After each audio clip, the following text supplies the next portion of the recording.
आज खरं तर मी सर्वच बारामतीकरांचा मनापासून खूप खूप आभार मानतो. आदरणीय दादांसाठी त्यांनी यावेळेस मनावरती ही निवडणूक घेतली आणि एक इतिहास जो सर्वच बारामतीकरांचे माझे कुटुंब आहेत त्यांनी दादांच्या प्रेमासाठी घडून आणलं, म्हणून त्यांचा पहिल्यांदा सर्वांचा मनापासून मी खरंच आभार मानतो. वहिनींनी नुसतं नाही, आम्हाला सगळ्यांची भावना अशी आहे की सारखं आम्ही बोलत आलोय की दादांच्या बिना कधीच वाटलं नव्हतं एका निवडणुकीसाठी आम्हाला समोर जायला लागेल, पण तसं नियतीमुळे झालं. आणि 2 दिवसापूर्वी भोर तालुक्यात पण एकदम वाईट घटना घडली आहे त्या चिमुकलीच्या संदर्भात. तर आम्हाला कोणालाही वाटत नाही की हा आनंदाचा दिवस आहे. आज खरं तर मनात घेतलं तर वहिनींनी त्यांच्या विचारापासून तातडीने कसं त्या मुलीच्या कुटुंबाला न्याय मिळेल ते मनात घेतलंय. तेच आमच्या सर्वांची भावना. जल्लोष, मी पण सर्वांना विनंती करतो की कोणी जल्लोष नका करू.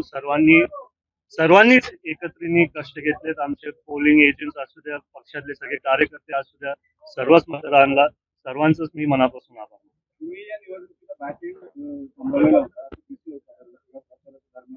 नाही, मी एकट्याने नव्हतं काय केलं. आम्ही नाही, ते बघा, मी तुम्हाला आताच बोललो ही वेळ तशी नाही बोलायची. मी आधी पण बोलत आलोय की 29 मध्ये लोकांची आशा आहे. मी सातत्याने बोलत आलोय मी सर्वांसाठी काम करणार आहे.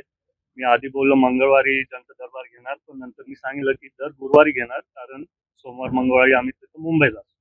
आणि असं काय नाही की 29 ची तयारी चालू आहे. मी सारखं बोलत आलोय की दादा एक आधार म्हणून होते सर्व बारामतीकरांसाठी, आणि वहिनी जेव्हा मुंबईत असतील मी पण माझ्या स्वतःनी कष्ट घेऊन सर्वांना तो आधार दिला पाहिजे आणि काम करायला पाहिजे.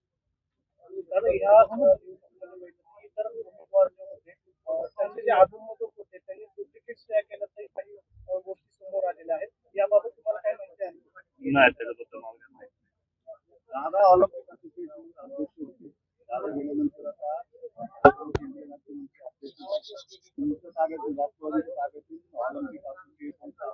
ते आम्हाला काल कळालं. आम्हाला सर्वांची इच्छा होती की ते आमच्या बरोबर म्हणजे पक्षातच असायला पाहिजे होतं. भरपूर क्रीडाच्या संपर्कातल्या लोकांनी मला काल फोन लावले, पण आजचा दिवस थोडा महत्वाचा होता म्हणून त्याच्यात काय आम्ही जास्ती चर्चा नाही करू शकलो. आणि आता बघू त्याच्यात पुढे काय आम्ही जर सीएम साहेबांशी बोलू शकलो आम्ही कदाचित चर्चा करू. दादा, या निवडणुकीमध्ये अनेक पक्षांनी तुमची मदत केली. पुढचं या ठिकाणी कशा पद्धतीने वाटचाल असेल, या पक्षांचा कशा पद्धतीने? मी तुम्हाला सारखं सांगत आलोय, सर्वांनी ही निवडणूक दादांसाठी त्यांच्या स्वतःच्या हातात घेतली. दादांना आणि वहिनींना तसंच सर्वांनी तो आधार दिलाय. जर त्यांनी भविष्यात काय त्यांची रणनीती ठरवली असतील ती त्यांच्यावर. 2 दिवसापूर्वी सुप्रिया सुळेंचं वक्तव्य होतं, विलिनीकरणाची चर्चा आहे ती थांबली आहे.